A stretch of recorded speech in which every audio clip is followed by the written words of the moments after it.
Read this hadith differently now. When Jabir radiallahu ta'ala anhu says that on the day of Arafah, إِذَا كَانَ يَوْمُ عَرَفَةٍ إِنَّ اللَّهَ يَنزِلُ إِلَى السَّمَاءِ الدُّنْيَا فَيُبَاهِي بِهِمُ الْمَلَائِكَةِ. On the day of Arafah, Allah descends to the lowest heaven in a way that befits Him. And Allah boasts to the angels about His creation. Look at these people. Look at these people. Look at them making dua. Look at their struggles. انظروا إلى عبادي.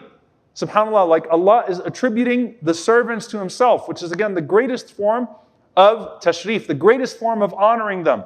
Look at them. Are not the angels the ibad of Allah subhanahu wa ta'ala? Of course they are, but look at these ibad. Dusty, disheveled, tired, exhausted, but they are making dua consistently. And what is the ultimate prize?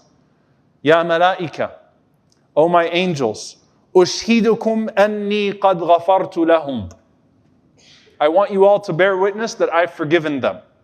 That's Allah's salah upon you. I want all of you angels to bear witness that these people, they're forgiven.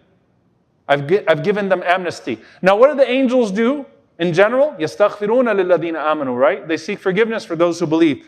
But even then, the angels say, Ya Rabb, but Ya Allah, Fulan kana yurahaq. Wa fulana. But this person did this and this person did that. Just like when you come to the majalis of dhikr, the places of remembrance. But yeah, oh Allah, that person was insincere. They just came because their friend was coming to the halaqah. They just did this and you're going to forgive them? And Allah subhanahu wa ta'ala says, قَدْ غَفَرْتُ لَهُمْ. Case closed, I forgave them. Because they're in a righteous gathering. There's something about them that's enough for me to forgive them.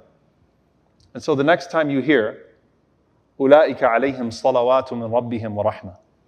The next time you say sallallahu alayhi wasallam and you imagine the Prophet sallallahu alayhi wasallam returning salam to you and you imagine the angels seeking forgiveness for you as a result of that.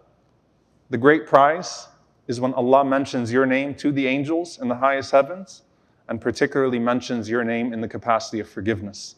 May Allah subhanahu wa ta'ala forgive us for all of our sins, those which we have done in the past and those in the present and those which we will undoubtedly commit in the future. May Allah forgive us for what we conceal and what we make public. May Allah forgive us for that which is minor and that which is major. May Allah subhanahu wa ta'ala not allow us to stain ourselves with insistence upon that which is displeasing to Him. May Allah subhanahu wa ta'ala remove all of that which makes us not praiseworthy in His sight and elevate us. Allahumma ameen. أقول قولي هذا واستغفر الله لي ولكم ولسائر المسلمين فاستغفروا إنه هو الغفور الرحيم.